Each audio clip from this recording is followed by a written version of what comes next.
Selamat datang di Ermo TV.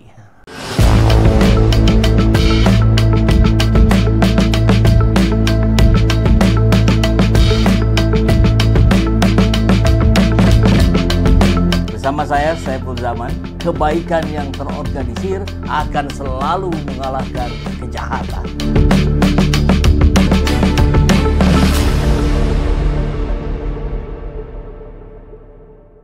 Sementara Pak Jokowi bilang saya tak perlu klarifikasi ijazah karena sudah dijelaskan UGM. Tapi ketika rakyat minta bukti, yang nongol malah relawan dengan surat laporan polisi. Bukan ijazah asli dari tangan Pak Jokowi. Pak, kalau memang ijazahnya asli dan nggak ada yang disembunyikan, kenapa sih rakyat yang bertanya malah dianggap pemberontak? Yang bikin lebih ngakak lagi, salah satu relawan ada yang bilang bahwa pertanyaan tentang ijazah ini menyebabkan keresahan di Solo dan sivitas UGM. Nah, terus kalau rakyat yang resah karena presiden mereka diragukan, maksudnya tentu mantan presiden ya, diragukan legalitas akademisnya, nggak boleh resah gitu. Dengan Pak Rizal Fadila yang sudah dilaporkan ke polisi bersama-sama dengan Roy Suryo, Dr. Tifa dan Rismon Sianipar. Pelaporan yang dilakukan oleh klien kami ini Andi Kurniawan, Ketua Pemuda Patriot Nusantara, hari ini datang ke Polres Jakarta Pusat menyampaikan pelaporan atas dugaan telah terjadi dugaan tindak pidana penghasutan, yang mana klien kami melaporkan 4 orang. Nah, di mana kejadiannya setidak-tidaknya terjadi di Jakarta Pusat. Tindakan penghasutan itu terjadi akibat tindak penghasutan itu yang dilakukan oleh beberapa orang telah mengakibatkan kegaduhan di tengah-tengah masyarakat yang bisa kita lihat sendiri terjadi di Sivitas Akademika UGM, di Solo, di sekitar rumah Pak Jokowi, bukan di rumah Jokowi ya, tapi di sekitar. Seperti itu ya. Bang, boleh dijelaskan siapa terlapornya dan pasal apa, Bang? Ya, yang dilaporkan itu inisial RS, terus RSN, terus RF, satu perempuan, TT. Nah, mungkin inisial ini teman-teman sudah familiar lah mengetahui inisial ini. Nah, karena ini terkait penghasutan ya di muka umum, ya terjadi penghasutan, ya itu kami duga telah terjadi ya perbuatan pidana ya telah melanggar ketentuan pasal 160 KUHP. Nah, ini untuk sementara, nanti silakan teman-teman kepolisian melakukan serangkaian penyelidikan dan penyidikan. Bang, dari 4 yang dilaporkan itu di antaranya ada yang bekas pejabat negara nggak, Bang? Ada dokter, ada pejabat negara ya, ada yang mengaku aktivis, ada mengaku ahli. Nah, ya kita uji di sini keahliannya. Ya, cukup baik Pak Rizal. Jadi langsung saja nih pertanyaan pertamanya. Bagaimana perasaan Pak Rizal ketika melihat tayangan barusan, Mbak? Ya, kalau soal langkah hukum itu tidak terlalu bermasalah ya sebetulnya, karena saya juga sudah biasa lah berada di lapangan hukum kan begitu. Di ruang-ruang seperti itu gitu ya. Cuman yang jadi masalah itu yang tadinya kita tunggu adalah rangkaian dari Pak Jokowi, ya kan, mulai kuasa hukumnya, kuasa hukum pertama lawyer di Solo yang sudah menyebut gitu kan akan mengambil langkah hukum. Kemudian juga berikutnya Pak Jokowi sendiri datang menemui lawyer di rumah makan apa itu 1000 Rasa di Menteng gitu kan. Nah, kemudian di situ juga dikemukakan konferensi pers kan akan mengadukan 4 nama. Betul. Gitu ya. Jadi sehingga kita menduga ya Pak Jokowi nih yang akan melakukan pelaporan. Ya kita senang-senang saja kan gitu. Hayulah kita adu bukti gitu kan, adu argumen hukum dan sebagainya ya. Tapi Pak Jokowi berani dan fair kan gitu untuk melaporkan. Tadinya. Tiba-tiba kan muncul dari ormas nih, relawan gitu kan, pemuda patriot Nusantara gitu kan melaporkan. Ya kita lihat kok Pak Jokowi pakai tangan-tangan lagi gitu ya, sehingga sikap gentle-nya itu ya merosot lagi gitu. Karena kan mungkin lagi ke Vatikan, Pak.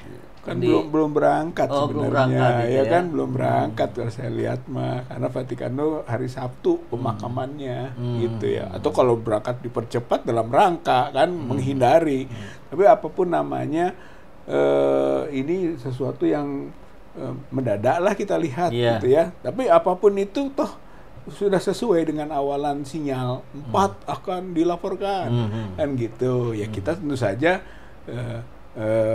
siap-siap gitu ya, dan dengerin gitu apa sih gitu kan, ternyata kok penghasutan gitu kan, pasal 160 ya, kita juga paham gitu ya tentang rumusan deliknya gitu, dan unsur-unsur apa saja yang dipenuhi gitu ya, tinggal nanti kita adu saja gitu ya.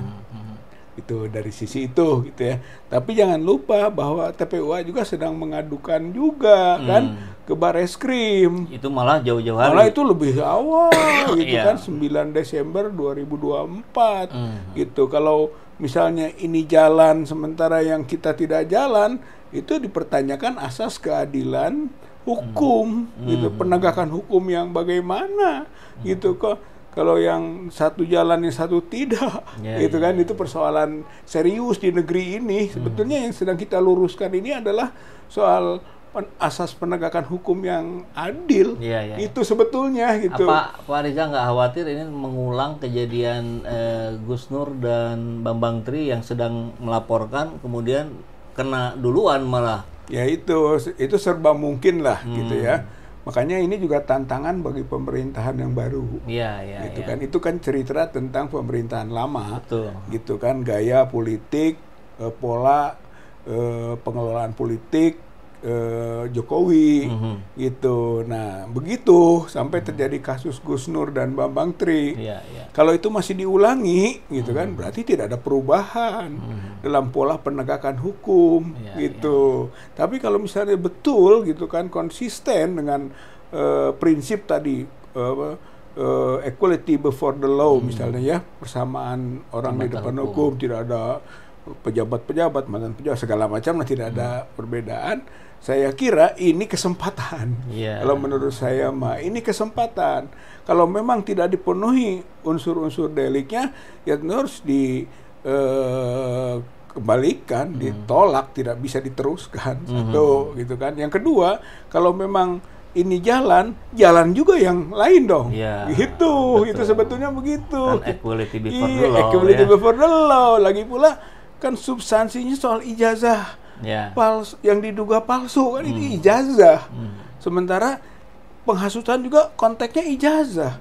Lalu yang kita adukan juga ijazah. Maka sebetulnya pembuktian pertama itu adalah ijazahnya dulu, asli atau palsu, baru bisa derivasinya ke yang lain-lain begitu. Tapi sebelumnya Pak Rizal dan kawan-kawan ini nggak dapat somasi dulu gitu dari? Tidak, langsung ya? Langsung kan pelaporan yang seperti kita ketemu. Malah tadinya kan menurut yang di lawyernya Pak Jokowi kan, gitu kan, sedang menunggu keputusan arahan Pak Jokowi gitu. Betul. Kan, tentang nama-nama juga menunggu.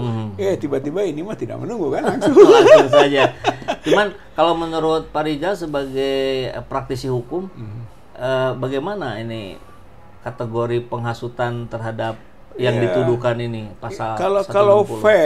Kalau fair ini ya, dan kita berharap penegak hukum fair gitu ya, itu tidak akan terpenuhi delik ini, karena yang namanya penghasutan itu adalah ujaran kita, baik itu melalui lisan, tulisan gitu kan, yang bersifat menghasut untuk satu perbuatan pidana.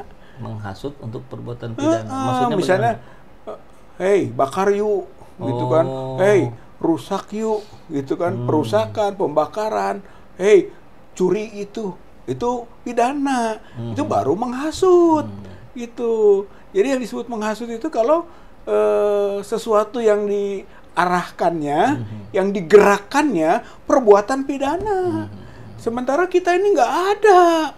Baik, saya kira keempat kita tidak ada satupun yang menggerakkan supaya melakukan perbuatan pidana, nggak ada. Bahkan hanya Atau mungkin yang dituduhkannya fitnah.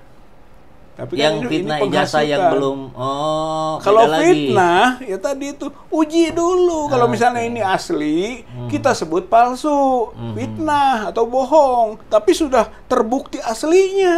Ya, ya. Itulah sebenarnya kita mengawali dengan pengaduan masyarakat ke Bareskrim. Oke. Itu maksudnya, Kang Epul. Jadi cenderung dipaksakan lah mungkin. Saya ya. kira ini dipaksakan gitu ya. Kalau fair juga nanti kita siap untuk adu argumen mengenai aspek hukum tadi. Apalagi satu poin nih penting nih, temuan terakhir, yaitu dari putusan MK. Putusan MK nomor 7 PUU 7 2009. Isinya bahwa penghasutan itu asalnya delik formil. Ini dalam konteks hukum gitu Kang Epul ya. Sekarang jadi delik material.